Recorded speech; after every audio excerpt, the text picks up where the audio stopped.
Let's podcast alongside Joe Giglio. I'm Joe Ovies inside Eford Studios in downtown Raleigh. Thanks to Empire Properties and thanks to Copiers Plus. Check them out online at copiers-plus.com. Print management, document management. Get your stuff to the cloud. The cloud that does not have snow in the forecast. Clouds that are productive, not clouds that cause inefficiency, confusion, and delay, as Sir Topham Hatt would say. That's what typically happens in the triangle. Joe, might be time for another great moments in triangle snow history. Before we go there, I enjoy being with our people. Mm-hmm. And there are times, and it takes me a second. You figure it out now. Like, I'm much better like the next day after I get a point like made to me. And then I'm like, oh, I see it now. I see it now. Yeah. I went to the Campbell baseball game. Campbell played ECU yesterday. Yeah. James was there for 247 Sports. Hoist the colors, right? So he's covering the game. Had some people come up to me like, thank you. Love the show, blah, blah, blah, blah. The whole thing. Yeah. And a lot of times people tell me that, and I'm just kind of like, okay. And it kind of goes over my head a little bit in terms of like when they say to me, thank you for doing what you do and talking about the things that you do. Okay.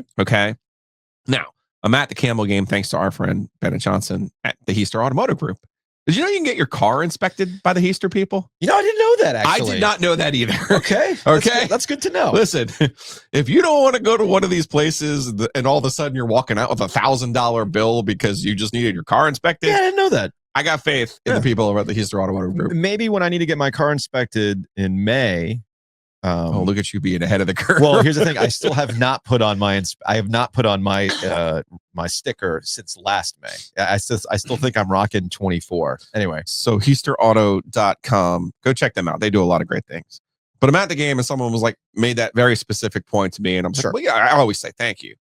But it wasn't until today that I was listening to 30 seconds of ESPN radio just to see, like, are they talking about college basketball? Are they talking about Four Nations? Like, the Four Nations thing was like awesome this weekend. Heck, I'd even be here for some of the leftover conversation that we had yesterday about the NBA and not only just the All-Star game, but like, how do you fix the NBA? How do you fix it? Right? I'm not lying to you, and I get it. Maybe it's not fair to whoever is doing their national morning show now, but the topic was, who is there more pressure on next season? Jaden Daniels or Caleb Williams? Yeah. Yeah, that sounds like an ESPN that's like radio a July topic. In the dead of summer. There ain't nothing going on but the rent. No. What? And now I understand. Like, we talk about things that people care about here. Mm-hmm. Now, selfishly, we talk about these topics because we care about them. Yes. You might not care. Nationally, you might not care about State Carolina tonight. But we care, and our listeners care, and listeners are not happy with either one of them going into tonight. And you're going to hear also, like, on the hockey front, right? Like, when will hockey ever have this moment again? Right? Yeah. You mentioned yesterday as if 1980 was yesterday. I know. And as if it's ever been replicated. I know. But now we're actually now getting some replication because it's, we sizzle. Not only that, it's even getting more heat getting turned up based on who they want to show up to the game on Thursday. Absolutely. Which is like, all right, Bill fine. Guerin's like, bring him on. Let's go. Bring the president in. Okay, then. Hey, he is partly responsible for this now. Uh-huh. So to me, I wasn't quite connecting the dots when people come up and say, a lot of times, let's be honest. A lot of times when people come up and say, Joe, you're not that slow. Come on. No, I am. But let's be honest about something too. Like, a lot of people come up to you, like, a lot of times it's like pity. Like, oh man, I feel so bad for you. Like, you got fired. Like, there's still some of that out there, man. Sure. So like, I didn't quite understand what people meant when they say, no, no one else is talking about the things that you're talking about, and obviously in the way that you're talking about them. So that was a really long way of me to say thank you to people like Bennett, because we can't do this program without the Heister Automotive Group and Copiers-Plus and Empire Eats and all the people who support us. Yeah. Like, I was having a little bit of an existential crisis yesterday because, I'm turning 50 this year. And so, like, this has been one long existential crisis year for me. Which our listeners get to partake You can go on the same journey Joe is going on as he processes turning 50 in 2025. Right.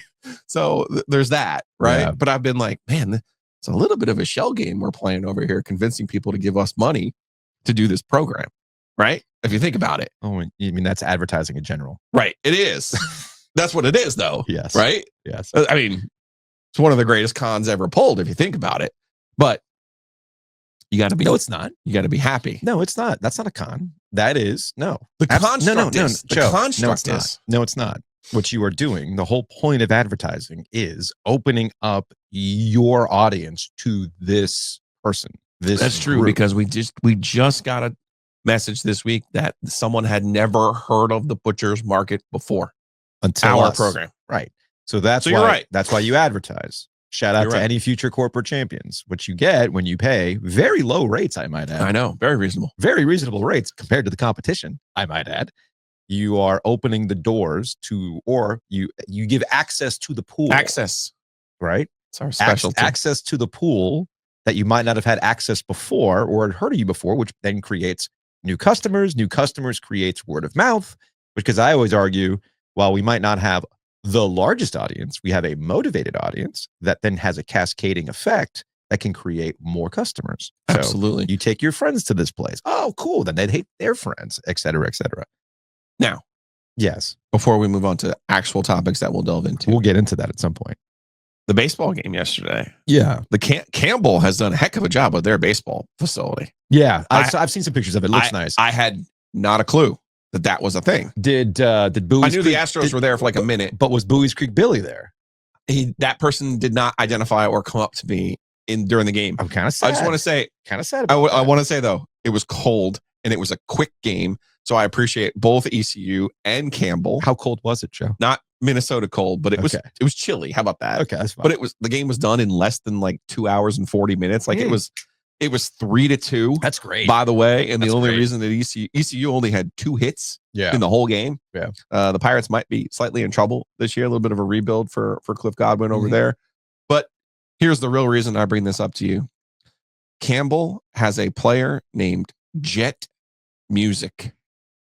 That's from Clayton. That's an AI. That's music. That's somebody that you did. That is a player you created in backyard baseball to play alongside Pablo Sanchez.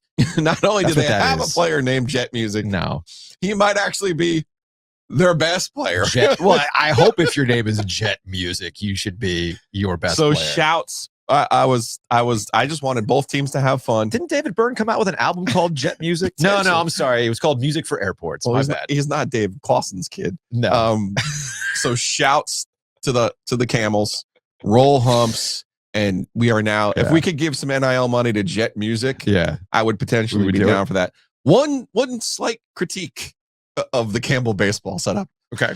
And you know what? You like to tell me, run your own race. Everyone's got to have their own thing. Like, I don't like Michael Jackson music, but you tell me it's okay because it's an artist. You have to separate all these things. Sure. Buddy, there were at least 20 Kanye songs played during this baseball game. Some of it was walk-up music. Some of it was just banger filler music. And I'm like, the block's a little hot there. Did they not get the memo? Yeah. Did they back it up with Diddy? I mean, there were no Diddy. No Diddy? No Jay-Z. Okay. But they were down for some Kanye down in Bowie's Creek. Jay-Z's actually fun. You can't do that. We'll see. But the block's a little hot on Kanye right now. Maybe don't. Hey, or are we getting on the religious spectrum here? Are those Baptists on the other side of the spectrum? Are they meeting with Kanye? Okay, you know what? I'm not going to touch that one. The catcher had like a gospel walk-up song, and then like the next song would be Kanye. And I'm like, well, I mean, Kanye did come out with a gospel album. He did. So, and then there's always Father Stretch My Hands, you know? Hey, so there's that. All in all, enjoyed my time in Bowie's Creek last night. Thanks to our friends at the Hughes Straw Motor Group. So I brought up great moments in Triangle Snow history because we might have a repeat tonight with NC State and Carolina. I mean, that game is scheduled to be played at 7:00. I was going to say, but which part? Will it be the bus can't get there, or will it be Maryland, Carolina, the fans are on? You really think the fans give two shits about the State Carolina game? Well, okay.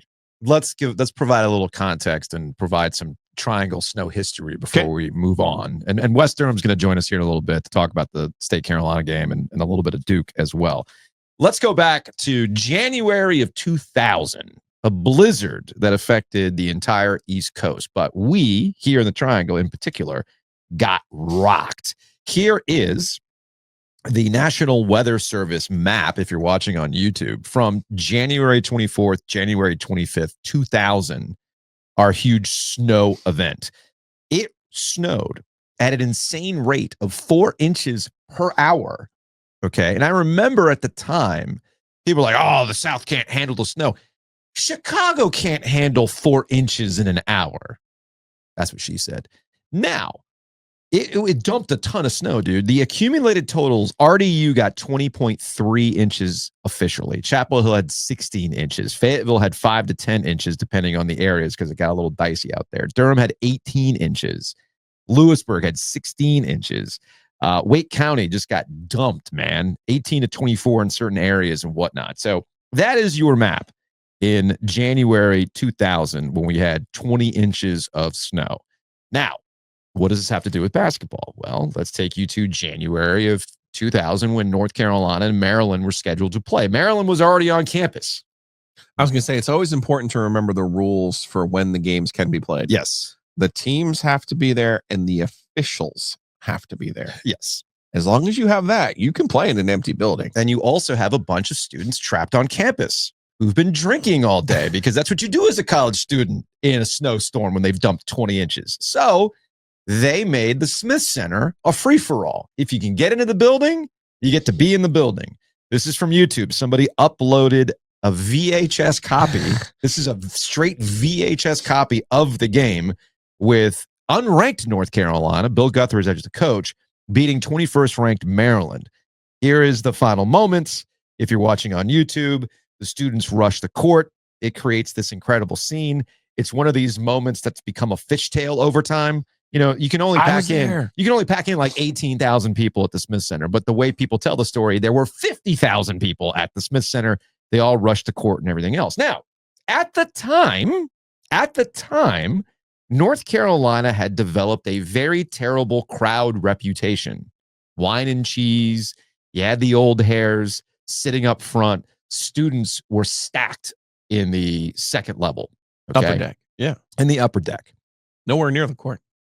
And they're also, I believe this was also around the time there were accusations that the Tar Heel radio network had been pumping in crowd noise into the broadcast. So it was not a good time. It wasn't just an accusation. No, actually, it was for real, right? That actually happened, right? It was a real thing. Okay. So they were pumping in crowd noise for man, they were just beating the pandemic. They were 23 years ahead of the 20 years ahead of the curve. But this was a very pivotal moment in North Carolina Smith Center history because the crowd was so insane. The university decided, our atmosphere has been a problem. And the students at the lower level actually provided a pretty nice bump. What can we do, Joe? How can we make this work? And of course, they changed the student seating policy after that. So there you go. There's a great moment in Triangle snow history. It actually made me think, because I was at NC State at the time. That was my junior year in January of 2000.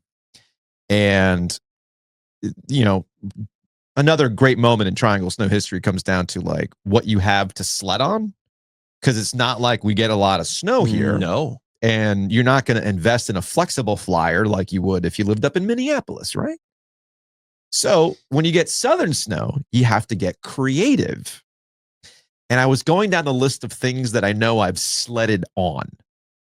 And I go back to that time in January of 2000, and the top things that I remember seeing people sled on, including me, in January of 2000. Okay. I did it in descending order here, number 5 to number 1. Number 5 was a baking sheet. I don't know why somebody had big enough. Yeah, it was a big enough. Just sit on your butt. Put on your butt. You know, leave your legs up and just go down on a baking sheet. Okay. That was number 5. Number 4 was a cafeteria tray. Same thing. Now you could put some cafeteria trays together, right? Like you get 2 together, put your cheeks on them, you're good to go, and off you go. Or you put your butt on one, and then you put your feet on the other, and you just go down. I saw that double tray. Okay, double tray. Boogie board. Yes. I was one of those people. Yep. Fiberglass bottom boogie board on the snow.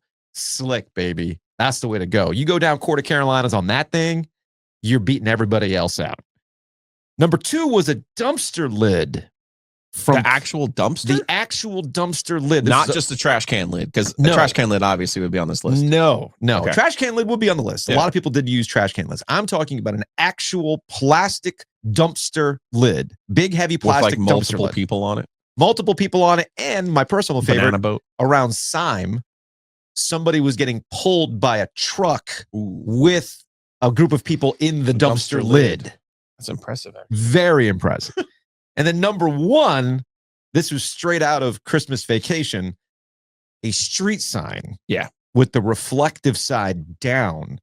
You have not experienced uncontrollable speed on snow until you've put the reflective side of a street sign down on it and sled on it. Now we bended up the sides to give ourselves something to hold onto and give some sort of, like steering capability. No, sir. That thing just went bam down the Court of Carolinas and also in the Pullen Park area. You know that area by where the tennis courts are? I think there's like tennis courts and a baseball field, softball field. I got bad news for you, man. What? You haven't been over to campus in a minute. No. It's still there on Pullen Road. When you're going up Pullen to Western. Oh, different. You're going up Pullen Road to Western. Yeah. Okay. You look over to the left and you just see these just hills, right? And of course, you got Dorothea Dix as well that you can go walk to. And you see some serious hills and whatnot. So, look, man, that's just Southern ingenuity. You have to find things to sled with. Cardboard would be the other one. Now, I think you omitted. Now, tonight, we're going to get a game, right? I mean, I haven't checked in with any of my people. I mean, I guess I could text Clint right now and say, are the officials there? If the officials are there, I would say to you. I'll tell you what. Why don't you text Kevin Keats, have him, pause his victory speech. Okay. Where I know, based on Monday's show, he's going to drop hey, man, I was told all you got to do is beat Carolina. That was it. Kevin Keats has his. I mean, look, I understand I won a championship last year when we went to the Final Four, but I was told if you beat Carolina, you're also good, right? So I know maybe you can interrupt Kevin Keats' victory speech preparation, like he's workshopping. He's looking in the mirror, like, all right, how am I going to handle this? What am I going to say, right? And see if they're already there on campus, like what time they're heading over there. Look, man, tonight is a weird salty night, man. This is kind of like the football game. Yeah, dude. Where people are like, night. oh, no, they both can't be happy. You're kidding. If we win, we wouldn't be. And it's like, no, but people are mad both ways here. Like, if Hubert wins, you're going to get it. Dude. And then if Kevin wins, you're going to get it the other way, too. Like, oh, I guess we got him for 7 more years now. And it's like, okay, people. Okay. Hey, let me ask you a question. Yeah. Speaking of college basketball. Yeah. Did you notice last night what Kansas did against BYU? Lost by 37. Yeah, dude. They've now lost 9 games to unranked teams as a ranked team. Yeah. Now, let's marry some of our favorite points here. I like to tell you that college basketball is a year-to-year proposition. Sure. Right? I like to tell you that. You got to invest in the portal. You got to put your team together. Every year's new. This whole idea of getting freshmen and developing them, and I mean that's a pipe dream, right. You like to say though, why do we? And this goes back to Hubert's first year. Why do we judge teams by if it is a year-to-year proposition and these rosters are starting over every year?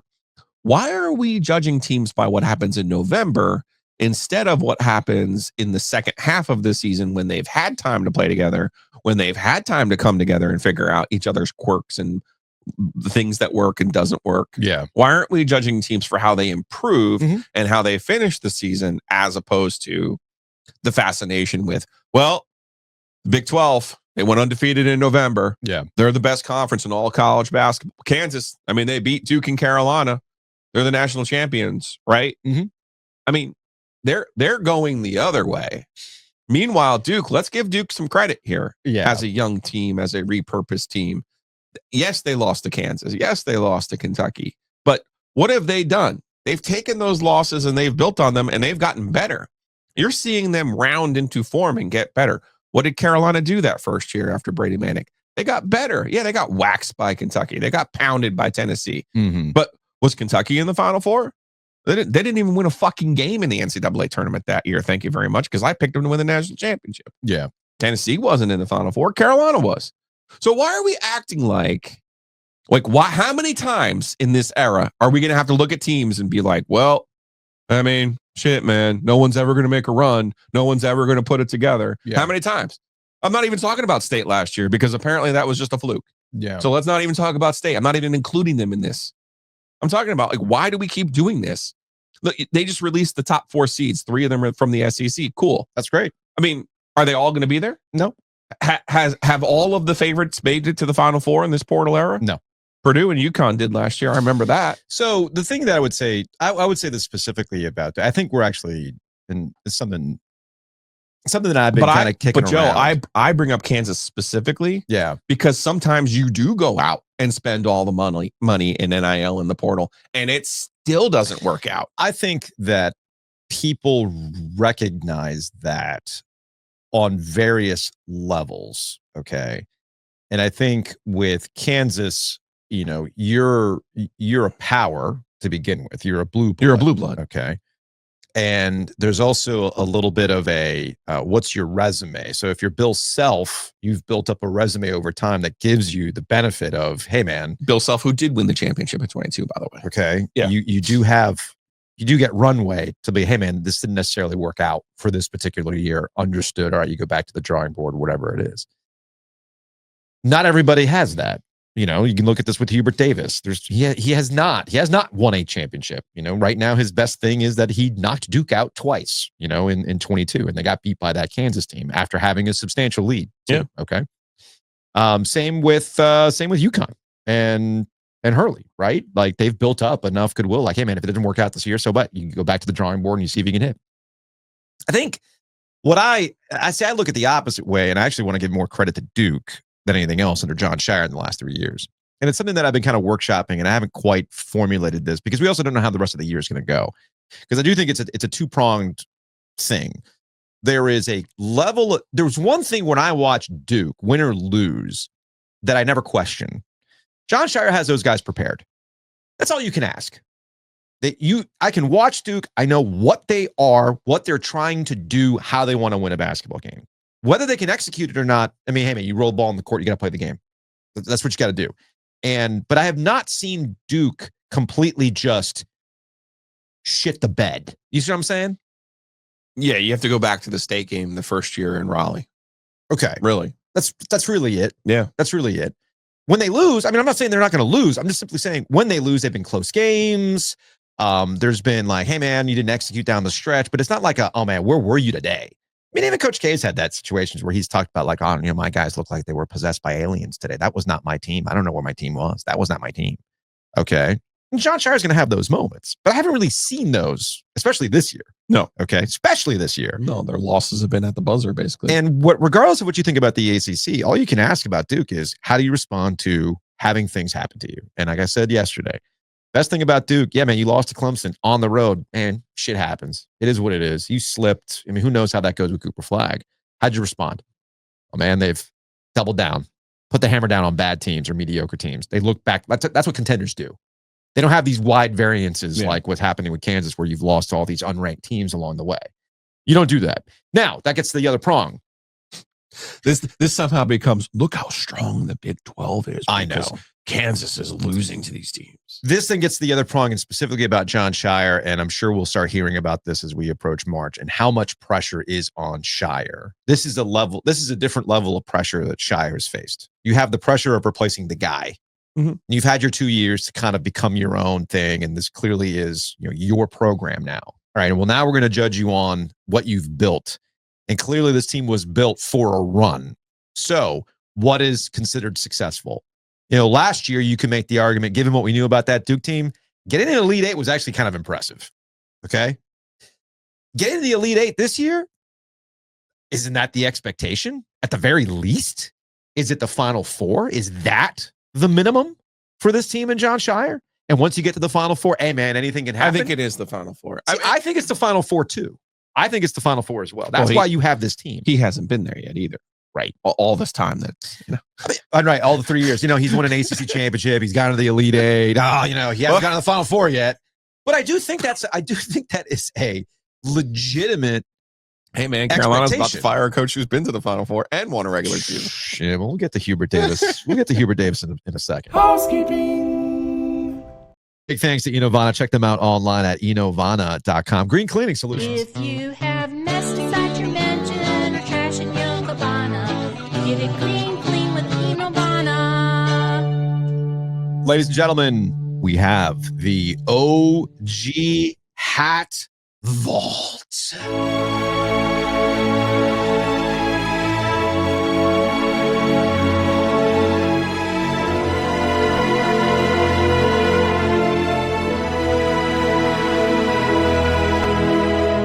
You may ask yourself, what is in the OG Hat Vault? Well, hats, but for a limited time only. Thanks to our friends over at Basics here in downtown Raleigh. We've got a storefront. You can click on the link in your YouTube podcast summary, or your podcast summary. It's right there in there. Click it. It takes you to the storefront, and you have 3 hats in 4 different colorways to choose from. You got 2 versions of the Richardson 112 trucker hat. Those are a favorite, I've been told. You can go ice cream style with the white mesh and color on the front, or you can go monochromatic. You want it all black? They got that. And then, of course, we have the relaxed fit dad hat to choose from. I'm actually rocking a relaxed fit dad hat right now. Easy for you to say. Part of the Founders Club, which, by the way, the Founders Club stuff is already in the mail, so you should be getting that as part of OG340media.com. Already. It's in the mail. It's a little longer process, but it is what it is. Hey, man, we're figuring this out on the fly, Joe. Come on now. Regardless, and this is also part of our figuring it out. Like, all right, well, how else can we get merch to our listeners? And that is the OG Hat Vault, which once it closes on February 25th, these hats go back into the vault. You may never see them again. You might have to wait 25 years for a deluxe 4K edition of Cinderella. Okay? So there you go. Such a dork. Go to the OG Hat Vault and get your hats today. Big thanks to our friends at Hometown Realty. myhtr.com is the website. With Hometown Realty, you can buy and sell with confidence. And new construction all over the place in the Triangle. A lot of builders have incentives. Well, how do you know about them? Our friends at Hometown Realty can help you out with that. Big thanks to our friends at Two Roosters as well. TwoRoosters.com. You can check out their rotating flavors once a month. They always change it up. Curious to see how they play out March, which is approaching. You can also be part of the Secret Pint of the Month Club. Look, man, I know Valentine's Day was last week. That doesn't mean the date nights end. Okay? Go out. Have a little ice cream. Yeah, it's cold right now, but their ice cream is so good, you'd be willing to trudge through the cold to go check it out. So go check out our friends at Two Roosters. Big thanks to our guy, Matt Davis, State Farm. Speaking of Duke, I know he's hyped about this. He's feeling good. He's feeling good about it. You can feel good about saving money on home and auto. So contact him directly at 919-779-8277. You can check him out online at insuregarner.com or theoginsurance.com. Hey, while we're here in housekeeping. Yeah. It's been a minute since we've dropped a t-shirt, and now that we have people who can help us, what do you think? This is from Michael. Where's this from? This is from our guy Michael. He sent this to me. Because at first he had like the whole number, he had the jingle, and I said, I feel like it should just be cursor don't. Cursor don't. Right? And one of the phones angry, one of the phones happy. That's funny. I told him, all right, let's put an O on one of those phones. Let's put a G, and I think we're there. We might be there. I can send that to me. I'll send it to Anna, and maybe we can get a little workshop. Throw it in the basics. Yeah. I mean, that just might be a one-off t-shirt we can do. Right. Yeah. Right. All right. Yeah. All right. Something to consider. I like it. That's funny. That's funny. Big thanks to our friends at Homefield. Speaking of cool designs, they got nothing but great designs over at Homefield. I believe right now they're running a deal where you can get a hat and then a discount on top of that. I believe it's a hat and a pennant they'll throw in. You know I love a pennant. Yeah. So plus, if you go to that app, the Homefield Apparel app, I'm telling you, they always have deals. Yes, they do. So you can use our promo code in the process, though. OG340, you can save 15% off your order. Go to homefieldapparel.com.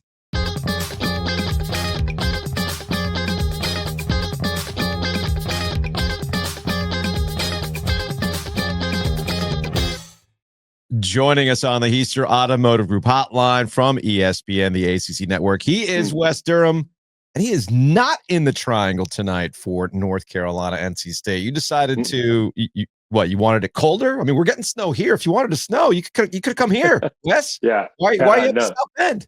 Had I known, right? Had I known. I am in beautiful, what they call Michiana, Joe. I'm in South Bend, Indiana for SMU and Notre Dame for the first time since, now wait a second, you talk about the new frontier of the ACC. Yeah. First time since February 8th, 1990, when Digger Phelps took the Irish to Highland Park, Texas, to face former Notre Dame star John Shoemate. How about that? Wow. As the head coach, John Shoemate, who just passed away, by the way, former head coach at SMU, great start in Notre Dame. He was on the team that snapped UCLA's win streak, all that stuff. So anyway, there's your history lesson. Wes, this is why you are the best. You actually do research and prep, unlike me and Giglio. We just kind of go on vibes, man. Positive vibes. Positive vibes only. Which, not a lot of positive vibes in Chapel Hill for tonight's game between the Wolfpack and the Tar Heels. This is a contest that there will be a winner, but nobody really seems happy one way or the other. Yeah. I mean, Carolina is just kind of had a meh season, right? Yeah. I mean, it's just what it's been. I said earlier this week with our friends Mack and Bone in Charlotte on FNZ. Yeah. I think when Carolina is interested defensively, they are their best version. And for the most part, I thought like the Florida game early in the year, Joe, when they're playing talented teams like Florida, when they play, let's say, they beat UCLA, right? That's even though UCLA lost last night to Minnesota, that's a head scratcher. Mick Cronin probably still up. I think that when you look at where Carolina is, their entire core is going to have to be how they perform at the defensive end of the floor. Offensively, they are going to struggle if RJ Davis doesn't get any help. And that's the real element that I see every time I watch them play is, does he get help? He got help Saturday night at Syracuse. Ian Jackson had a great game. Drake Powell's had moments. Van Allen Lubin has had some moments. I mean, but RJ Davis has to get help. You actually just hit on the problem. Everybody's had a moment. Right. There's just been no consistency. And I think we've gotten to the point with North Carolina where coaches, fans, media, we're included, we see a moment and then we think, okay, here is this building block towards consistency. Right. And they've never been able to get that consistency. And when you pile that on with the blowouts, the no-shows, really, in their two most important games, this kind of leads to, all right, well, where is this going? Because North Carolina really doesn't have a lot of opportunities to play their way in the tournament. They really only have opportunities to play themselves out between now and the end of the season, because beating State gives them nothing. Right. Yeah. Well, I mean, NC State, look, to show you where we are, I've got a card of desperation here. For the end of the season. A card of desperation. Yeah. Well, that's the. Do you need to talk to Kelly about? Do you need to talk to Kelly about getting that dressed? No, I don't. Okay. All right. This is kind of like who's going to be involved at the end. Okay. Like last night for NC State, the first part of last night was pretty good. Syracuse lost to Pitt. Second part was not as good. Virginia Tech decided to throw an El Dorito at them last night. 11 points in the first half. 11. Not good. Desperation. Card of desperation. Well, you don't want to be. Here's the thing, okay? And look, I get it. I don't necessarily agree with it, but I get it. If you're going to have 18 teams in your league, you play an 18-team tournament. Yeah. You do. I just think the three that don't make it, and I would say this about the Big Ten, who's going through the same withdrawal here. The three that don't make it, that's not a good thing. Well, I don't care what the league is. That's not a good thing. So on its face, I agree with you. I do think it is not I don't think it's viable. I don't think it's sustainable to have a tournament that doesn't include all your teams. I agree. But I also agree that you just can't do 18 teams in a spot. You see what I'm saying? Totally agree with that too. That becomes untenable. That's a slog. Nobody wants to go to that. So we see this with baseball. And I don't know what your thoughts are or how you've talked to other coaches or what you might hear from other administrators. With baseball, there's a willingness to tinker with the format. They've gone from the ACC Jamboree to a single elimination tournament. I mean, they've done all sorts of stuff, right? Right. I feel like basketball is really ripe for something like this, where you could do on-campus playing opportunities that are for tournament spots. You could do 2 different tournament spots. Sure. You could do Greensboro and another city. And then you actually have a spot where you meet for a Final Four or whatever it is. What's to stop you from running tournament games at Reynolds? What's to stop you from running tournament games in Louisville? You know what I'm saying? Like, so there's got to be a way you can do some sort of feeder system that leads to a condensed ACC format, but there was a way to get into that final 8 that might play in Charlotte or DC or wherever it is. Yeah, I mean, look, all of this sometimes gets really kind of uncomfortable because this is the part of the process. When you get to something like this event, Joe, is when you realize that basketball really wasn't part of the. I mean, we're going to 18. Okay, well, what about this event we've had over here for 70 odd years? Yeah. Well, we'll figure it out. Yeah. And look, I'm not mad at anybody. I'm not, this is not, I'm going to stand on a soapbox somewhere in Charlotte in a couple of weeks and tell you how great the event is.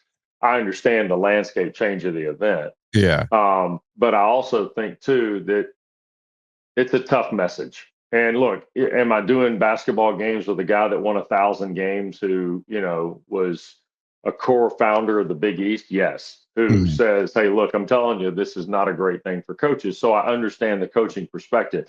I also see the logistics perspective. I mean, if we add those 3 teams, what's that atmosphere going to be like? I get it. I understand. It's terrible. What I'm saying. It could be terrible. Yeah. Yeah, and look, what I find frustrating is that, and I get the context of Jim Phillips, ACC commissioner, talking to David Hale and Andrea Adelson was about those winter meetings in football, and the college football playoff is looming over everything, and the SEC and the Big Ten want to change the format. They want automatic qualifiers, and Jim is in that mode, right? But it does crystallize the point that you're making in that all these decisions are being made for another sport. And look, it's funny because I have an emotional piece to this because when I say that, I hear my dad telling me, why we got to go to 12? Why can't we just stay 9 from 30 years ago? And I get that. Right. But the thing I would caution everyone to say is, look, everybody's doing the best they can by doing what they can. And in this particular case, I'm excited about the event in Charlotte. I think it's a great venue. You guys have been there. 19 was such a we'll be crown jewel of what the event was. And at the end, you had Duke play, what was it, Florida State, I guess, because Duke beat Carolina in the semifinal in 19, Zion's only game against the Tar Heels. Right. And Florida State upset Virginia. So, look, Charlotte can deliver. I'm excited for Clemson, to be honest with you. I think Clemson's got a chance because I think they're a rugged team and I think they're tough. I think Louisville is going to be fun in this venue. The Card fans, obviously, up here in South Bend, traveled like crazy last Sunday. I'm interested to see how much impact Louisville has in Charlotte when the event shows up in a couple of weeks. All right, Joe and I were talking about this, and I think collectively we talk about Duke on a harsher scale because there's like legitimate expectations attached to them with Cooper Flag. Sure. And Joe has pounded the table and talked about college basketball being a year-to-year proposition. And you could also make the argument now that it could be a month-to-month proposition. You look at Kansas, right? Right. Kansas last night was not their best moment. Yeah, and as sometimes it requires you to take a step back when you're talking about a team and the expectations around those teams, and then you look around and go, "Well, wait a minute. Well, what are you doing relative to everybody else?" And some people want to hold the early games against Duke with Cooper Flag and those losses and those high-profile games back in November, December. But then you have to look at the totality of how they've improved over time. And the one thing you can say about Duke so far is that they've responded like a contender should respond. They got beat on the road at Clemson. There's no shame in that. But from that point on, they have re-emphasized what they know they're good at. And they have put the hammer down on teams they know they can put the hammer down on. Not this, I'm a ranked team losing to an unranked team like Kansas seems to be doing. So say whatever you want about Duke. I don't know if you agree with this, but John Shire has consistently had this team prepared to play. And then after that, just you got to see what happens on the court. But they have consistently been prepared to play in the 3 seasons he's been the coach. No question. I think he's done a terrific job. I think obviously the way the job was given to him with Mike's retirement and things like that, I think he's done as good a job as anybody could have ever expected or / anticipated. Okay. Yeah. I think from stem to stern, he's made some really shrewd coaching hires and moves. I like their recruiting. I like their philosophy. Every time I cover them, I see kind of a new Duke, and that's nothing against 50 years of Mike Krzyzewski. That's just I see the new Duke. Flag is, I'm on record. I think he's the best non-center freshman in ACC history. Okay, that's just where I think he is. Yeah, David Thompson didn't play as a freshman. His numbers are better than Hansbrough. His numbers are better than Antoine Jamison. He's a 5-category impact guy who makes everybody on the floor better. And, oh, by the way, might be their best defender now that Malik Brown's hurt. Yeah. Okay. So Flag is a willing teammate to make his team win. He's also got what I call the Matt Harpring gene, where he is driven to win. He is a competitor of elite status, and add all his gifts to that, and we're going to be glad we saw him. That's all I'm going to say. I think as a team, the encouraging piece I have about where they are as a team is while he has done what has kind of been Duke's tradition and narrowed their bench a little bit, John has, I like where he is in terms of where that bench is. I like now Brown's injury. Brown's injury can be discussed chapter to verse. I think it's important. I don't know what the timetable on the return will be, but I will say this. They can switch 1 through 5 and play 5 out when Malik Brown is healthy, and when he's not, they can't. Yeah. That is a issue for Duke, I think. That was the part that I've had some Duke fans that have not been happy with the way that, not dismissive of Malik Brown's injury. I understand his role. I understand he's important defensively, but I almost want to let's slow down on what the difference between Duke winning and losing is really about. Okay. And to me, it really comes down to a core. John has done a very, very good job of rotating guys and keeping them frosty. He's done that consistently since he's been here. He'll throw lineups out there that make you go, wait a minute, what? But I know what he's doing. I know what he's trying to do so that everybody's prepared. They have like a break glass in case of emergency with Isaiah Evans at times, right? Because that team needs to shoot. Okay. Defensively, I don't question them, but sometimes I'm going, do you have the offense to get over sometimes? And sometimes, all of a sudden Isaiah Evans comes out there because, all right, man, let's do the heat check. Let's see what you got tonight. Sometimes it works. Sometimes Slim, let's go. Sometimes it works. Yeah, sometimes it doesn't. I'm just saying, it's been pretty funny to watch. But back to Malik Brown specifically, sure, I get his defensive impact, but for me, it's like, hey man, if Cooper ain't getting the double-double, if Tyrese Proctor is not elevating to where he needs to be, if Con Knippel's not hitting shots, if Malwatch is limited in his ability to get rebounds, because that's another thing that Duke does pretty well. I then start, I'm going down the list of here's the key guy, here's the key guy, here's the key guy. Then we get into can somebody step up in his absence? And I feel like Malik Brown's definitely in that situation of, can somebody step up in his absence? I think it's fair to say that. I also think that you can't just put Patrick Gungba in a silo and say, here's the new Malik Brown. That's totally not that's not the way this is going to work. I think you hit on all the solutions in the equation here, but I think also you have to remember that they've already had 4 games of kind of this world. Yeah. Now, the benefit for them is they're going to play Illinois, I guess, Saturday night at the Garden. And Illinois just took a loss at Wisconsin last night. I was watching a little bit of that game to try and get a feel for what Duke is going to see and how Duke will play. And I think it's a good game for Duke to play, especially on a bye week. So the benefits are there. I think the other element is going forward. I think you touched on 2 things. One, Proctor. I think Proctor is a really interesting case study, Joe, for a guy who had some flashes as a freshman, probably had a little bit of a downturn as a sophomore, and now has come back as a junior. nice thumbs up for me, and he's a very refined basketball player now at both ends of the floor. He's legit 6'5". He can guard. He can certainly score. I think he's explosive at the rim. So he's kind of become the 3-level guy we had anticipated, I think, when he showed up and showed us those flashes. The other player is Evans. Evans is going to be, if he is, the reason his minutes have increased is because he's gotten better on the defensive end of the floor. Yeah. No ifs, ands, or buts. Yeah. Paul McNeil, Isaiah Evans. What's the difference? Defense. Okay. Paul McNeil started to play a little better defense, admitted by Kevin Keats. Isaiah Evans started a little earlier in terms of that maturation on that particular side. I think Evans and Proctor are going to be the key elements. The reason I say that is because Flag is a known commodity. Knipple is a known commodity. I think Knipple playing with Flag, Cooper is Batman and Khan is Robin. Yeah, I mean, it's just that simple. Yeah. I think Malawach is going to be in foul trouble in an NCAA tournament game. I don't think it'll be in the first 2 rounds.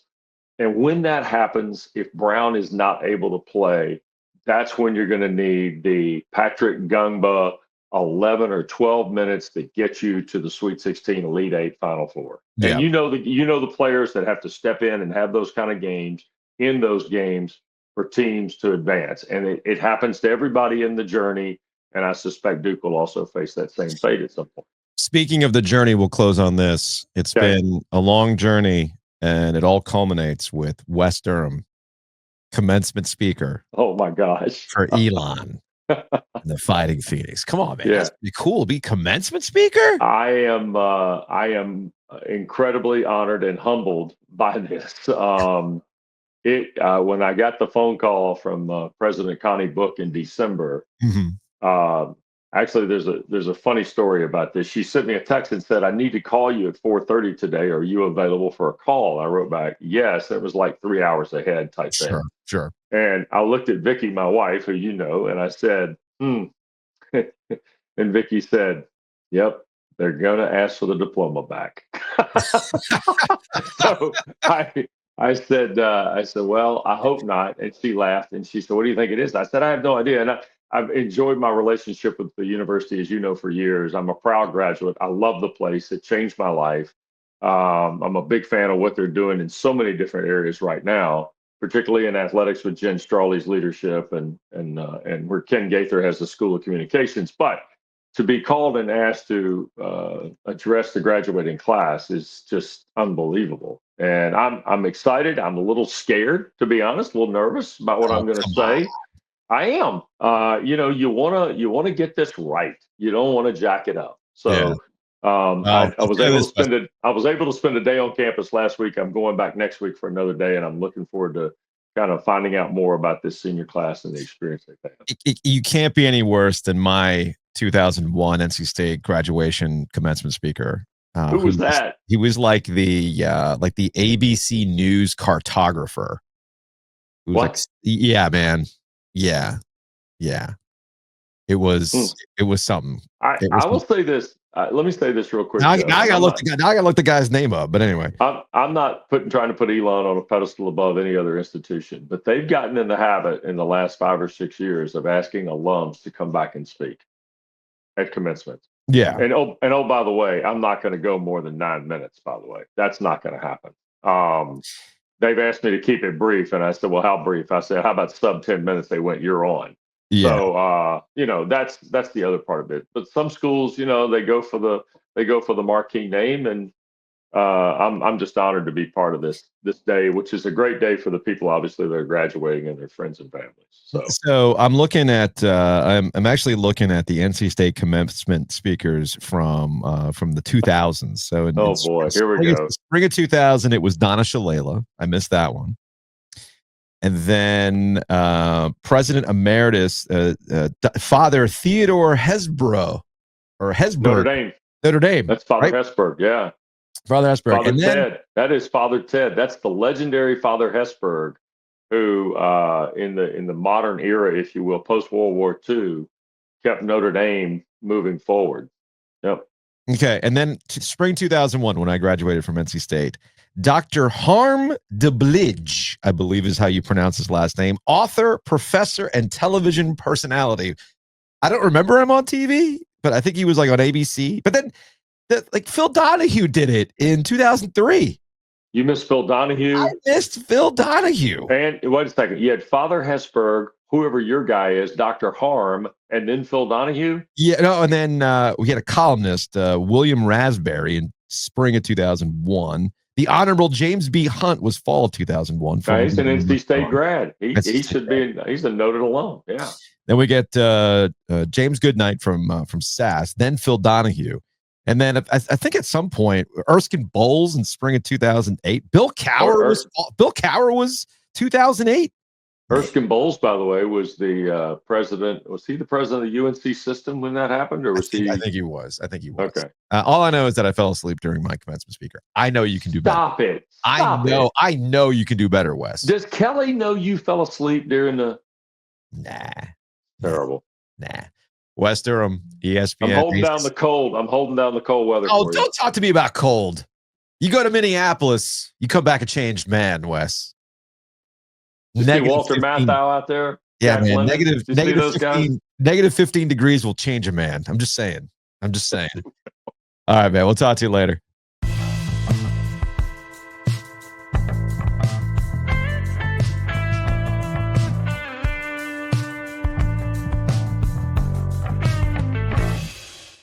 Big thanks to Wes Durham and big thanks to Keller Williams. Every time we talk about the ACC, it's brought to you by Keller Williams Commercial Realty. The Donnelly team can help you out, Joe. Check them out online at trianglencommercial.com or call them directly at 919-616-8681. Yeah, maybe you have a friend who wants to create their own hockey emporium and they need the space to make it work. 919-616-8681. Brian and Julie, the Donnelly team, are here to help you with all of your real estate commercial needs. We're having a meeting. So Coach Shane really wants to open up his own training rink, a mini rink. Okay. It doesn't need to be a full-size rink. You just need a warehouse space. How do you feel? Because he wants me to invest. How do we feel about, as a company, putting some money into this warehouse space with a tiny rink, and we call it OG Arena? Ooh. Kind of like we get naming O2 rights. Arena. Yeah, we get naming rights to this. Hey, man, I wanted to invest in Jet Music and Campbell Baseball's program yesterday. Right. So maybe we can actually have a hocky rink and we call it OG Arena. And that'd be a huge tax write-off, would it not? Would be. See, I'm trying to save us money here. Interesting. So we got to talk to the Donnelly. We got to talk to the Donnelly team about this. All right. We might have to have a meeting with them. Let's have a meeting with the Donnelly team. So check them out. 919-616-8681. Speaking of hockey, I mean, heck, who's to say that we don't open up OG Arena and then we also in that space have a happy inhale so that when you're having your hockey break, you can have a smoothie or a salad or a bowl. Take a break. Let's take a hockey break. Brought to you by Happy Inhale. Yeah. All of our friends would be there at the OG Arena, especially Happy Inhale, especially when you use our promo code. Yes. OG25. Download that app. Use our promo code OG25. Save 25% on your initial order. And just for signing up for the app, get yourself a free smoothie. You'll also get a bowl for your birthday. Now, if we're going to have a space, we're going to need plumbing. So we might have to contact our friends at 1-800-Plumber and Air. I mean, obviously the air is going to help with the HVAC situation for the rink. It'll be quite a challenge for Hayes and his crew, but they're up to it. They're up to it, right? So contact our friends, 1-800-Plumber. The website, it is the name, 1-800-Plumber.com. You can call them directly, obviously, with air as well. Upfront pricing, 24/7 support. All those things are super, super important. You're getting the fluctuations, man. That HVAC is getting the work right now. It's 50 degrees one day and it's snowing the next day. That's going to wreak havoc on you. So make sure it's serviced and ready to go. Now, I think we've got a hot idea for hot and cold here. The hot idea is OG Arena. That's the hot. Okay. All right. I love this idea. It's hot. I have your cold. What's the cold, Joe? Interesting. I really wasn't trying to speak this into existence, and I promise you I'm not being an asshole right now. And yet here we are. U.S. defenseman Charlie McAvoy will miss the Four Nations Face-Off Championship game tonight between the U.S. and Canada. The Boston Bruins said in a statement Tuesday that McAvoy was admitted to Massachusetts General Hospital on Monday to undergo testing related to, I'll put it in quotes, an upper body injury. Huh. Okay. Now here's a twist. The coach of the U.S. team, Sullivan, is actually Charlie McAvoy's father-in-law. I see. Not the Bruins coach. So the cold here are the Bruins, who are now, of course, the Bruins aren't going anywhere this year if you haven't been following the rest of the league. Bruins are on the struggle bus. They need a whole they need a youth movement. Man. I promise you they're not going to be happy about not having their top defenseman for however many games, so they're going to miss them for the upcoming games. Absolutely not.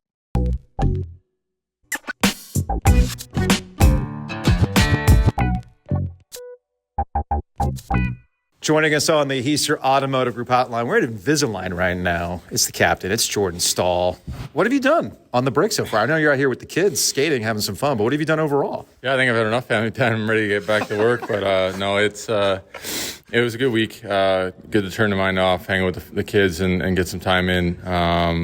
Got a little beach time, little sunshine, and a couple of assemblies of plays and kid stuff. But just like I said, just nice to turn the mind off and chill out. I'm kind of upset at myself. I did not realize that the KC Sabres were from Thunder Bay, and my kids' junior canes team was in a tournament that faced the KC Sabres. And I'm like, had I known, I should have asked you for a scouting report ahead of time. Like, is that even an organization you recognize? Did you play for these guys? How'd that work? I didn't play with them, but KC, we had a team growing up for sure. There's a lot of hockey up there. Obviously, we had probably about 4 or 5 teams growing up, or a little more than that played against each other, and a lot of fun. That's a memory from the past for sure. Yeah, I told my kid they're just built different up here, man. Like this one team, on this one team, they're on the ice 6 times a week. You don't get that around here. Yeah. There's you got to find it around here for sure, but it's in the water up there for sure. So it kind of lead this to on the flight back from Minneapolis, Jackson Blake was on our flight, and I just, the kids were like geeked out, whatever, and I said, why are you headed back already? You guys don't play until the end of the week. He's like, no, practice. We got practice tomorrow. And I thought to myself, that means Rod is also back from doing whatever he's doing. Like you said, you're ready to go. So how do you kind of, what is this week for you, or what was this time off for you to kind of like reset, reflect where the season has gone, the ups and downs, the addition of Mikko Rantanen?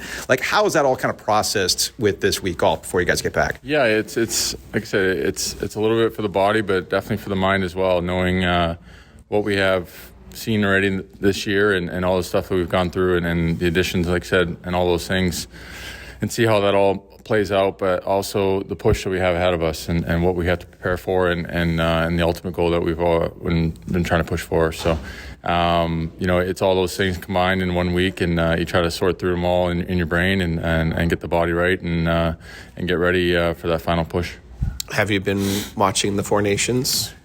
A little bit, yeah. I saw a couple games, some great hockey, man. I mean, I feel like the hockey world's been itching for something like that, and to see all the best players up on one team and see how they match up and how it plays out and the talent, and to see certain players play with each other, it's really fun to watch, and a really cool event. Looking forward to see how it grows from there. Easy question. Who are you rooting for? I already know the answer to that. Who are your kids rooting for tonight? That's just true. I got one American, 2 Canadian kids. So, I mean, I guess the American might stick with it, but she wants to be Canadian, and I think the Canadians want to be American. So I don't know. It's kind of a mosh pit right now. But myself, I'm rooting for Canada, obviously, and but I'm hoping, like I said, Slavo, Jarvi stay healthy and play great games, and we'll see how it all plays out. Huge ratings for this tournament. So there'll be a fight. There'll be 3 fights in the first 9 seconds of every hockey game from now until the rest of the season, right? Like those are the new rules of hockey. Yeah.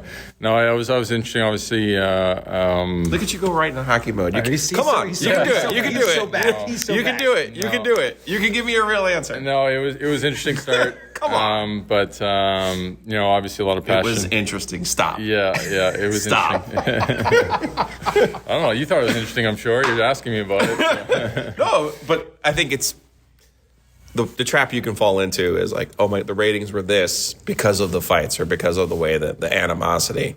But there was a reason they took fighting out of the game. Just look at your playoffs in 2019. Svech wasn't the same player after getting knocked out by Ovechkin in the second game of the entire playoffs. So while there may be a place for fighting, right?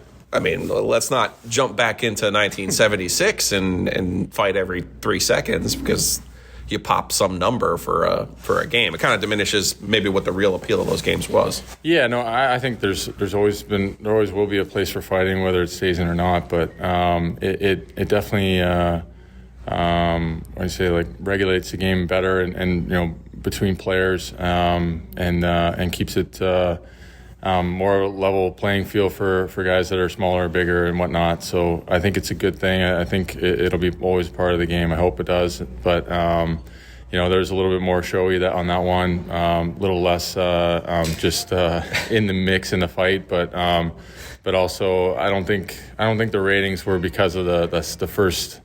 First few shifts, yeah. I think, it was a little honestly, it was a little showy spectacle. I'm sure. From the ratings from the start to the end of the game were very similar numbers, but it was a really cool game and a lot of fun, and it's what definitely hockey needs right now.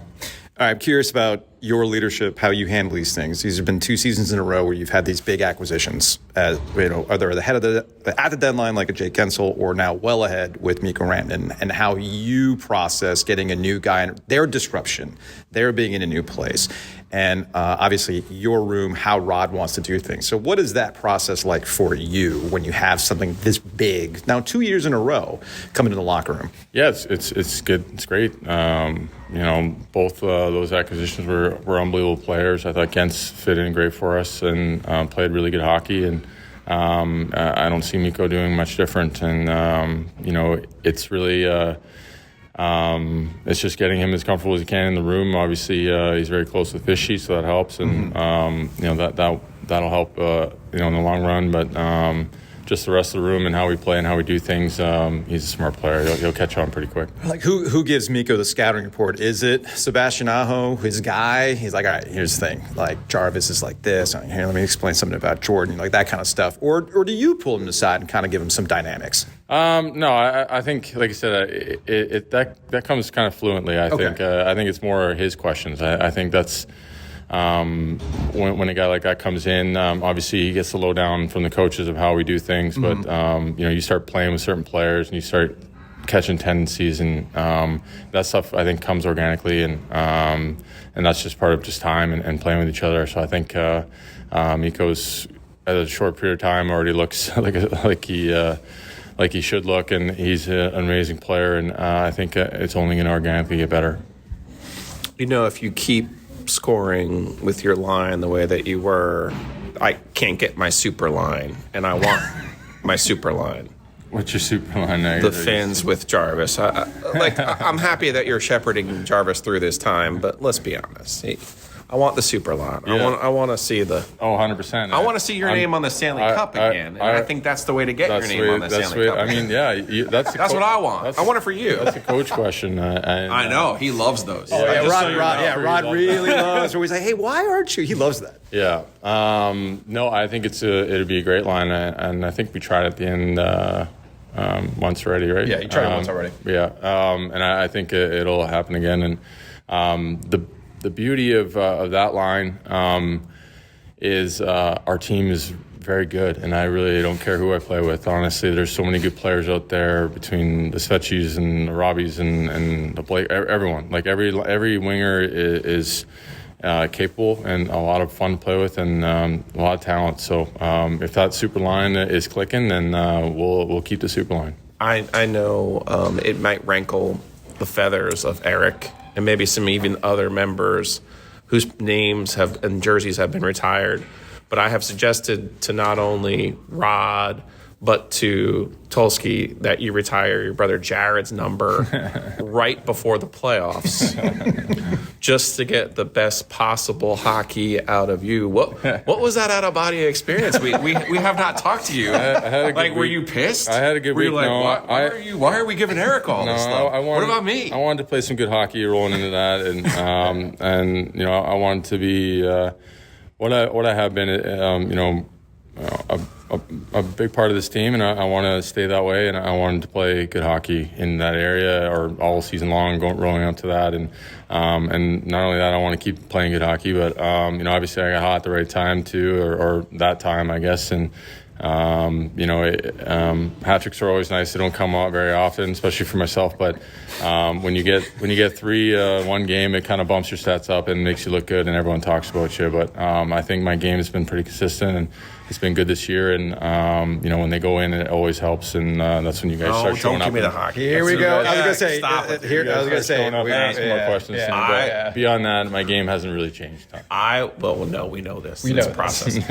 Here's what I have a deal with my local color graphics guys. I'm gonna get a little tiny Staal banner made for every series of the playoffs. And if you look upstairs, or if you go to the Ovies and Giglio YouTube account, at the beginning of every playoff series, we'll retire a Staal number. Well, there's enough brothers out there. What was the? Not yours though. Yeah. Okay. Because that seems to be the key. We'll stop how we started. What was the youth organization you played for?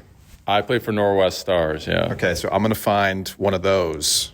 We'll retire. And we'll retire those numbers too. Okay, Let's go. Right. That and sounds we'll make good. that happen. All right, let's keep it rolling. Right. Jordan, Yeah. we appreciate it, man. Thanks for the time. All right, thanks, guys.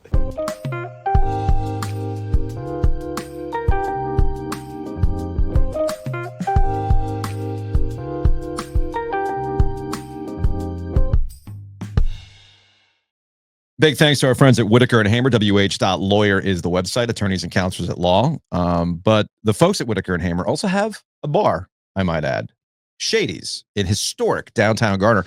That is where I will be tomorrow. Big doings. That's where I will be there tomorrow night. Scheduled to appear. Provided that we still have practice and we can get on the roads and all that stuff, depending on the snow. But scheduled to appear at Shady's on Thursday night to watch some of the Four Nations tournament while the kids are practicing. So big thanks to our friends over at Whitaker and Hamer. I made some really poor choices in Minneapolis, and I'm still kind of paying for it right now. And I really need to. But all of your appendages are in place. This is true. I just need to sweat. So they weren't that poor of a choice. I just need to sweat these juicy Lucy's out. There you go. I mean, you're talking about a burger, right? There. Yeah, I'm talking about a burger that has cheese Hamburger. in the middle of the burger. Yeah, got it. And fries and beer. You had to have the cheese curds, though, man. We've been over this. I did have the cheese No, I know, but I'm curds. saying, like, you can't call it a poor choice. Like, when you're in that part of the country, you have to have cheese curds. I agree. But when you make those choices, you have to balance it out because much like the Force, there is light, there is dark, there is balance. The balance comes at O2 Fitness. So head on over to o2fitnessclubs.com. Fitness, so much more than a gym. You're going to tell people about Thrive, but real quick, while we're thanking people. Yeah. You just mentioned the Force. Ben, who had sent us the question about Star Wars. Yes. That I wanted to tax you for. Yeah. Okay. He texted me. He's like, "Oh, Ovies answered my question in the OG mailbag episode." I was like, Yeah. He goes, "Oh, I guess I need to subscribe now." I said, Sir. Well, And then like 5 minutes later, he's like, "Okay, I'm in. I'm done now. I'm in. I subscribe." So I appreciate Ben for taking care of us the way that he does. head on over to ogtrianglemedia.com. And of course, head over to livethrive.co. They're a partner with O2 Fitness because look, the older you get, the more difficult it is to stay in shape. And there's just body changes. There's nothing you can do about it. Your body's going to be your body. A lot of it has to do with testosterone. There are oral testosterone treatments you can take, and you can do this all online now. Real easy peasy. So head on over to livethrive.co. And of course, when you talk about that, make sure you let them know that we kind of pointed you in that direction. Just like we'll point you in the direction of Breeze Through. I'll be getting some coffee today over at the Breeze Through. That's for sure, because I am on the struggle bus right now. So coffee's great. Beer cave, snacks. Oh, hey, look, you getting ready for the snow tonight? Go to the beer cave, load up, put that stuff outside, let it get snowed on, and then drink it tonight. Slightly, maybe even more practically. Maybe I put that Malort in the snow tonight. Get some gas. Yeah. Great idea. Go get gas. Kind of an important thing, folks. Kind of an important thing. So big thanks to our friends over at Breeze.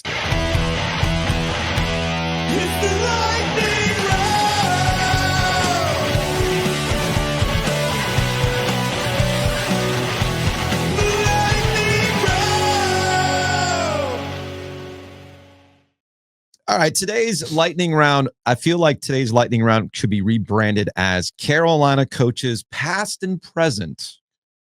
Oh no. Where would you like to start? Let's get it out of the way. Do you want to start with Mack Brown, Bill Belichick, or Hubert Davis? Start with Mack. Okay, Mack Brown spoke to an Associated Press reporter The headline on ESPN.com is Mack Brown at peace with departure from UNC. Quote, Oh, Fort Worth, Texas. When you said Associated Press, I just assumed it would be Aaron Beard. no. Oh, no. Mack Brown at peace with departure from UNC. Quote, I had enough. End quote. It starts with this lead. Mack Brown is back living in Texas during the winter and through the spring and plans to spend the summer at the family's home in North Carolina. He is certainly at peace nearly 3 months after coaching his final game for the Tar Heels. Quote, we were doing that before and it worked. I'm not sure what I'm going to do. I may do some TV. You'll absolutely do TV, Mac. I'll probably do some podcasts. Hey, Mac, we're here. Come through the studio, baby. I enjoyed that. You can do it from North Carolina just as easy as anywhere. Look at Mac being ahead of the curve. He understands he doesn't have to be in you can do a studio anywhere. Yeah. I love it. I love it. While the 73-year-old was frustrated with his departure, how it was handled. The College Football Hall of Fame member reiterated on Monday that he is ready to be done coaching after a second stint with the Tar Heels and is pulling for them to be successful under new coach Bill Belichick. Quote, I think the frustration was it was probably more political than anything else. They knew I was going to be through at the end of the year, but there were a lot of people that weren't on the same page. So it didn't really matter in the end. He also talked about like not having monetary support and things like that. So they've kind of settled on, or Mac has kind of settled on this whole thing of like, they knew I was going to be done at the end of the year. No, Mac. No, because if they knew you were going to be done at the end of the year, then there wouldn't have been the conversation that took place between you and Bubba Cunningham that ultimately led to your dismissal. There also wouldn't have been, remember, their second open date he spent talking about how he was going to reshape the roster and who was coming back and who wasn't coming back and all the preparations he was making for 2025. So that is not really tracking with the reality of what happened. Again, he talked about money. At North Carolina at that time, without revenue sharing, there wasn't enough money, so you couldn't compete. We had $4 million, and you just couldn't compete, and that was the frustrating thing. So I thought it was really time for somebody new to come in for the $13 million revenue sharing and kind of get a fresh start. I had enough, end quote. Money is something that Mac he did this at Texas too, by the way, which is hilarious. That at Texas, he was complaining about monetary commitment. So there were complaints about monetary commitment going all the way back to January of last year to kind of set the table for being frustrated with UNC. Then we get to what I would call disappointing portion of this story. One of the main reasons that Brown had even come back last season was to help oversee the program while player Tylee Kraft was going through his cancer fight. The 23-year-old player died in October from a rare form of lung cancer. Quote, he was sick for 2.5 years, and that was really the reason we came back for last year, is we wanted to make sure that he was taken care of. Again, the way this quote reads, the way I understand it is that the only reason, or one of the main reasons why he came back, was for this specific player. Now, there's other ways to help the family that go beyond coaching the football team, okay? You don't have to coach the football team to help this player or this family or get through the process. So that's a really... It's an odd choice. It's an odd thing for him to say. Let's put it that way. And sometimes you get caught up in the moment, right? Like sometimes when you're in high school and you hook up with somebody and then you start telling stories and you exaggerate, right? Mm-hmm. Like all of a sudden you're telling some story and it gets back to you and you're like, oh, did I even say that? Yeah. Right? Yeah. Mack Brown is a good guy at heart. He is a good guy. So when he says he wanted to make sure that that situation was handled properly, I fully believe him when he says that. I believe him as well. Absolutely. So I'm not even going to get into the other part of the reality of that. So I'm taking him for his word. And you know what? We'll probably just leave it at there. To get to lightning round. A lot to get to lightning round. We've got to get Pearl Jam into the studio. I mean, David Letterman style. We'll see. I'm going to be there for the second show. I think I've weaseled my way into the second show. Can you add me to that list? Have you not gotten in yet? I need 2 tickets. If you need 2 and I need 2, that's probably a little bit too much of an ask, but I will weasel us both in. Okay. You might have to take me as a date, though. I got to take Caleb, man. Oh, father, son. You mean I might need to weasel the OG in and then acquiesce? No, I think we can get 4 tickets. And hey, if there's any listeners out there who want to sell us the face, I'll absolutely buy it. I'll buy it. We face. agree though. It's the second day that we want to get in, right? I go back and forth on those types of things as to when they're doing double shows, which ones you want to go to. I usually want to go to the second one, right? Because you're saving. Not necessarily saving. You might hit more deep cuts for the second show. Oh no, I'm not a deep cut guy. See, I like deep cuts. I like to hear things that I wouldn't necessarily hear. A little elderly woman sitting behind the counter. Would that be considered? That would be considered a deep cut. Oh, I want that one. Okay, that would be considered it. I mean, remember when you told me that Phil Collins wouldn't play in the air tonight? Yeah. That disappointed you, didn't it? Well, because it was only Genesis. Right. It was only Genesis. You got landed confusion though. You had to explain that one. Yeah. I know, because you associate, it's just Phil Collins, right? It's all Phil Collins. Even Philip Bailey's Easy Lover, I associate as a Phil Collins song. Yeah. So, yeah. So you're saying we're not going to get I'm Going Hungry No. from Eddie Vedder. You got to remember, Pearl Jam is at a different point in their careers where they'll play all sorts of stuff. Okay. Yeah, I mean, they're like, I don't want to call them on the level of Grateful Dead. Stealing bread. I don't want to say they're Grateful obviously Dead. Chris Cornell can't come in and sing his part. But. Clearly not. But yeah, I mean, who's to say? I mean, they might do something like that. I really don't. Have you caught up on any of the SNL stuff? Just real quick. I was watching. I probably watched about half of the SNL yesterday. Post Malone singing with Nirvana was an abomination. An abomination. I haven't seen that yet. I do like Post Malone, but buddy, get away from here. All right. From Carolina coaches past to Carolina coaches present, we'll stay with football. Bill Belichick was on with Jones Angel and Adam Lucas on the Carolina Insider podcast. I believe this was on Friday of last week. And again, I'm just kind of catching up on things. And look, I'm not going to belabor the point that Bill Belichick is not a sparkling personality. There are versions to Bill Belichick. When he wants to turn it on, he will. And there are certain settings in which he will do it. But once he goes into coach mode, it is not a compelling listen. It is not anything that's dynamic. And that played out on this Carolina Insider podcast. And Jones Angel set him up to just kind of talk about the differences between the NFL and college and how you're recruiting now and the kind of players you're looking at. And I actually thought Bill Belichick's answer was interesting in how he's kind of tying how he put together NFL teams and how he's trying to put together a college team. Enjoyed about that process? What's that process been like for you? Well, it's a little different than what I did with draft prospects because there is a drafting element, but we also recruited a lot of players who weren't drafted. Guys like David Andrews, who wasn't drafted, who's the starting center for the Patriots for the last 9 years, that Mike and I recruited out of Georgia as an undrafted player. So there was an element of that in the NFL. But yeah, I've been very impressed with all the people that I've come in contact with, the high school coaches, both in and out of state. Do a great job with their programs, with their players, and accommodating us. I would say they've been very excited to see us and our presence in a lot of these schools that evidently, as they have said, hasn't been that strong recently. So, we've kind of pretty much been up and down the Eastern Seaboard and then in many places from Chicago to Nashville to some of the Midwest, even though we're recruiting nationally in Texas and California and as well. But I personally haven't probably gotten past the Mississippi, but we've hit as many spots as we could during the time frame that was allotted. Somewhere Mack Brown hears that. Well, you got to the Mississippi. You were down in New Orleans for a little while. Yeah, there was that. I crossed over the Mississippi a couple of times in Minneapolis, St. Paul. I'm just happy he found some sort of Carolina issued hoodie gear to wear. Yeah, in the Carolina Insider Pod. It's February. So 2 quick points. One of them is that there at the end that you and I are both laughing about, and that some of these. State of North Carolina. Mack Brown didn't recruit the state of North Carolina. And I'm sure that clip gets back to Mack, and he's just like, "F you, Bill. Just F you, Bill."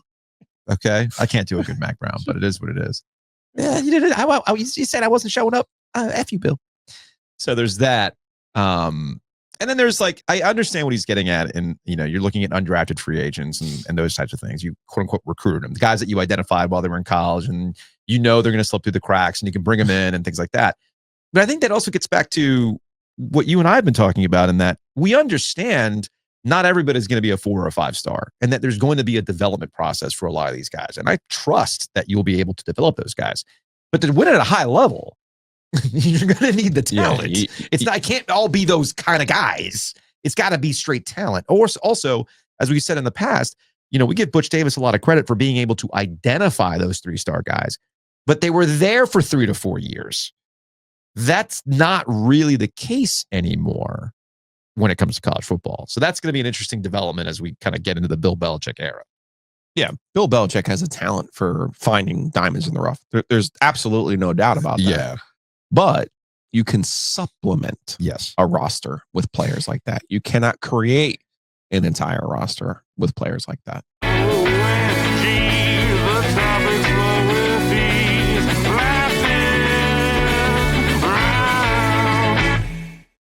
And finally, we'll close with one other UNC coach. This would be Hubert Davis, North Carolina basketball coach. We were talking about Kevin Keatts earlier, probably workshopping that.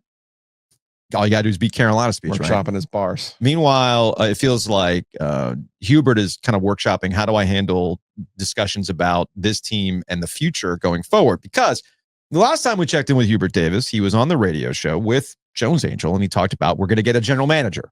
Mm-hmm. I mean, straight up, we're getting a general manager. Carolina basketball as it exists, this is not sustainable. We're going to make some wholesale changes.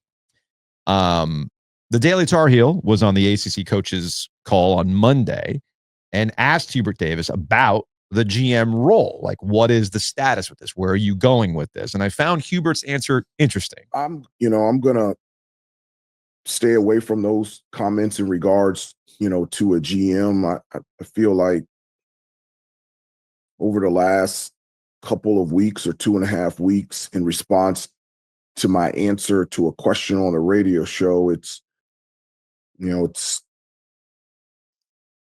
been twisted in regards to supporting different narratives. And my focus right now is this team and coaching this team and trying to reach our full potential and trying to become the best that we can become this season. So that was Hubert Davis on the ACC Coaches Teleconference. Thanks to Andrew Jones over at Tar Heel Illustrated for having clipped that on their YouTube channel. I'm not quite sure where things got twisted, unless the twisted part is, hey, man, it kind of exposed behind the scenes about where they were on general manager, what they had opportunities to do, maybe what Hubert Davis didn't want to do, and all that kind of stuff. But this is the worst case scenario read I have on this. Hubert Davis is talking about the future and how they're going to make changes, but behind the scenes, it's like a not so fast, my friend. And I think that this is an indication that Hubert Davis is coaching for his job the rest of the way. Yeah, I don't know if I would read that into it. I would say this, and this is one thing that there are a lot of good people that we know and respect who work with Carolina. Yes. Behind the scenes. Yes. I think I know they have tried before, but his messaging is so bad. It is. He worked for ESPN for a long time and was very good on television. Mm-hmm. Like, he looks like he's in a hostage situation in that video. Yeah. Like, this is year 4. Mm-hmm. You have to defend yourself and realize where you are. And that doesn't mean twisted and narratives. You could even say that, like, here's what I meant, and here's where you took it out of context, and here's what we're going to do, and here's what we're going to do going forward. Yeah. His messaging all along, and I don't know what had happened, because you even remember the first year the messaging was bad. Yep. His messaging all along has been bad. His polish with the media or in these situations has been bad all along. And it's been perplexing to me, because this isn't somebody like a Bill Belichick who was a hermit and did what was, tolerated and did what he had to do. Yeah, that's established. Like, he's much better than this. Dude, it's bad when Scott Van Pelt. There's so many people that I know over there and respect and know personally who work with him. Mm-hmm. And I know it frustrates them too, because he has this built-in shell that he's been in from the jump. And you can be in a shell when you're in the Final Four. But when you're in the situation that you're in now, you have to fight for yourself. Yeah. And you have to promote your program and what you're doing and establish your talking points. Roy Williams was on a podcast earlier this week and had talked about how he had more care in his pinky finger than all of the fans combined. Of course. And then he said Hubert Davis would be the second person who's got more care and interest in Carolina basketball and knowledge about Carolina basketball. Mhm. And I thought to myself, what a good answer. And then I thought to myself, one of my favorite ones that you clipped back in the day. I'm not a doctor. I'm not a lawyer. I'm not a banker. I am a coach. I'm a coach. So sometimes you have to have those moments where you defend yourself and your program.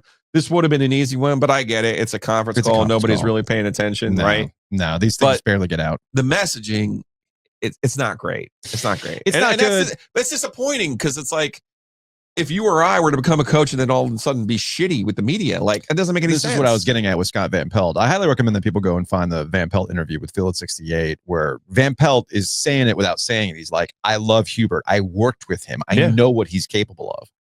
This is not it. Like, where is it? It's been interesting.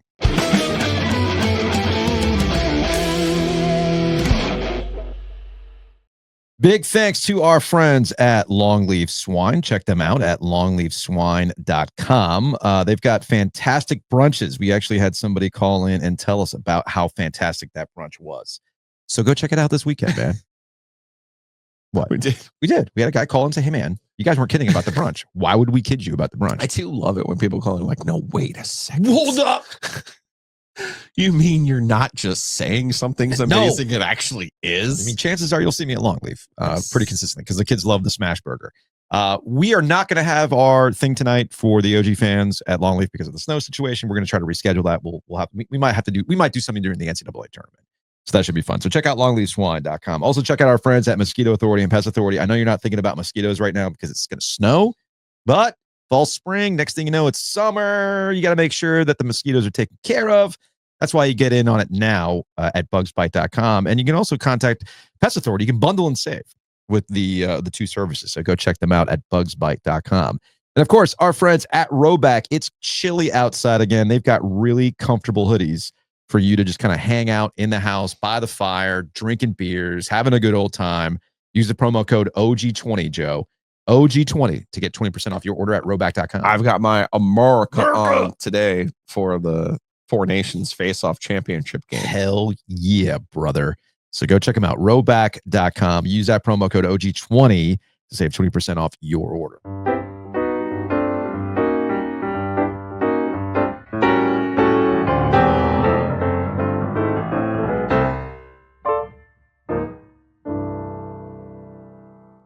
All right, let's get out of here with some Hey Joe, and let's go to the OG Sports phone, shall we? 919-444-2211. Call the OG Sports phone and curse or don't.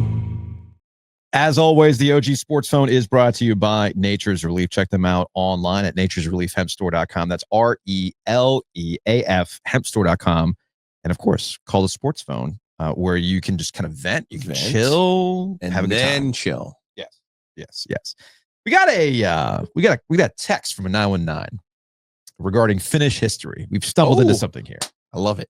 This 919 texter says, during COVID, I listened to the audiobook Stalin's War. Never finished it since it was like 15 plus hours, even at 1.5 speed. That's insane. That's insane.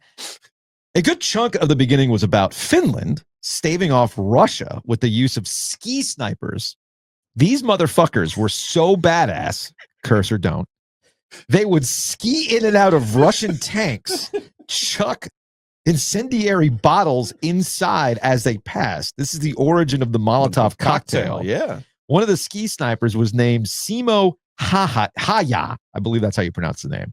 We're gonna pronounce all the vowels. We're gonna have to. You have to pronounce all the vowels. Or is it hey ya? Anyway, regardless, we're gonna have to ask the Finns on the team. Like, have you ever heard of this guy? One of the ski snipers, that's what his name, Simo. He was solely responsible for 500 plus deaths of Russian soldiers, which many believe makes him the deadliest sniper in any major war. His nickname was the White Death. If Mikko Rantanen hangs around and catches fire here, I propose that is his new nickname. Love the pod. White Death. All right, you got to be racist. You got to be white. I think it has more to do with the snow, skiing. I mean, that's some James Bond shit, It man. really is. or the Winter Soldier. That's right. It was called the Winter War. It was. It was. That is, I love. I'm telling you, man, we could do a whole summer series about. Dude, I love that we pick a player on the team, pick their country, go talk to them. What do you know about your country's history? All right, let's get back to the sports phone. This is from a 919. All right, so it's been about 24 hours. Okay, this is the call from yesterday that I just punted. I'm thinking about saving this one for the mailbag. I'm still mad that he confused us. Still mad about this. Let me get to this other one then. Hey guys, Sean. I just wanted to proactively appreciate and congratulate State on making it to the game tonight, because I, assume they will. Thought classes were canceled, and they'll probably do the smart thing, get into town a little bit earlier than planned. Set up practice a little bit. Just, generally make sure they're there. It's on a long drive, but with weather conditions, it can get a little dicey. So good job, State, making it there. Not everyone would do that. Some people buy tickets on StubHub while they're living in Winston-Salem, and they leave early so they can be in Chapel Hill on time. But not everyone would. So good on you, and look forward to the game. I see what Sean was doing there. Well, it's funny. I just texted my Carolina source. Yeah. Question. Are we hooping tonight? Hey, what's up? Answer. 1,000%. Love it. Leads me to believe there are both refs and wolves there. Let's go. Yes and yes is the answer to that question. So all right. Another. I hope it's an empty building game. It won't be. Maybe the Heels will. Maybe. All right. Let's go. Chung and Steve will sweezel their way. We're gonna see Steve. Will we see Steve behind Hubert? And Chung will be behind Kevin. Joe and Joe. I keep hearing this same phrase, Bill Belichick being the greatest coach ever. Okay, well, he might be the greatest coach ever in the NFL, but he hasn't coached a single day in college football yet. And as far as I'm concerned, and I know a lot of other people will agree with me, Nick Saban is the greatest college coach ever. Possibly. So, with the narrative being the greatest coach of all time is really kind of pushing it, because this ain't the NFL anymore, and I know it's gearing towards it, but it's still college football, and he still has to get these 18-year-olds and 19-year-olds to play for him. So until he becomes the greatest coach in college football, we need to stop calling him that, because this ain't the NFL anymore. Thank you, brothers. Yeah, I mean, I think what it all comes down to, I don't disagree with the sentiment of the call. It's gotten a little out of hand that we're just kind of like, I don't know, like retconning everything regarding Bill Belichick. And when we're talking about greatest coaches, there are levels to this. And Nick Saban, you cannot tell me that he isn't the greatest college football coach of all time. Period. Hard stop. I think that's what this is about, though. Let's see. Like, I know a lot of Carolina fans have been on my ass about being dismissive about Bill Belichick. Yeah, man, I'm skeptical, but I still want to see how it plays out. And if I'm wrong in my skepticism, I think by now y'all understand that I will own being wrong about those types of things. Okay. But when it comes to this kind of stuff, I'm typically right. Like with Carolina football, I was right about Mack Brown the whole time. A lot of people were mad. They go back to this old drive-through hot take we did about the Mack Brown hire and all this other stuff. And I'm just me saying, like, I don't get it. And sure enough, at the end, a lot of Carolina people came around to my point of view on what was this all about? Okay. What did we really get out of the Mack Brown era? And I think that's the same kind of attitude I'm taking with Bill Belichick. I'm like, what are we really getting out of this right now? And we'll see. Yeah, it's two different things. I mean, Don Shula, Bill Walsh, Andy Reid. Sure. I would all argue you could make a better argument for in NFL history. Mm-hmm. You can make the Bill Belichick argument in NFL history because of those 6 Super Bowl wins and 9 Super Bowl appearances. Yeah. But in my opinion, if you are the greatest coach to ever do it, period, can't have a losing record with a team. No. Okay. And that's where Belichick loses me. Yeah. You can argue that his run with Brady is the greatest of all time. Cool. Mm-hmm. But it doesn't make you the greatest coach of all time. Yeah. Because you went somewhere else and didn't win. Yeah. In the NFL. Yeah. Right? Mm-hmm. Same with Saban. You could sit here and say maybe he's the greatest college coach of all time, but he went to the NFL and he wasn't successful. That's why I was very specific. Right? That's why I was very specific with Saban. College. Right. Very specific with Saban. College. No, I get that part. But I'm just saying, like, these are all different nuances. Of course. Now, I will say this for Belichick. And this is the first thing I wrote about him. Speaking of your drive-through take being correct, your first answer is always right. This is my first thing I wrote about Belichick, and it will go down as being correct. North Carolina will never lose a game because of Bill Belichick. Agree. Okay? Agree. But if he continues to take this track of, I'm going to get, a bunch of wrestlers from Holy Cross and transfers from Washington where my kid coached. Washington wasn't good last year, by the way, just so you know. Yeah. Then we're going to win the national championship. And again, we've had some people push back on us. Well, who said they're going to win the national championship? Well, why the fuck did you hire Bill Belichick? Right. That was my thing. Then why'd you do that? If you just wanted to go 9-3 and continue on the triangle good, Satterfield. Go good, whoever. Right. But if you're going all in with Bill Belichick, you're going all in to win the whole thing, guys. Yeah, man. Like, so don't be confused as to why he's here. Bill Belichick is a classic case of he's not here to win the Gator Bowl. We doing this or not? Right. Okay. We doing this or not? So yeah, man. I don't know. That general attitude has been kind of interesting. I would also like to point out, even if he comes here and wins a national championship, that doesn't mean he's the best coach in NFL history, because this is not the NFL. Let's reevaluate, because I have to stay consistent to what I've always said. If you're really about this life as the greatest coaches, you do it with a triangle good team. Well, but if you can't do it with the Bills or the Browns, hey man, but if you do it with the Tar Heels, maybe, hey man, maybe you never know. You never know. All right, that's going to wrap it up. Big thanks to Western. Big thanks to Rob Vertimore. We will see you for an After Dark tonight. And, of course, OG Live tomorrow.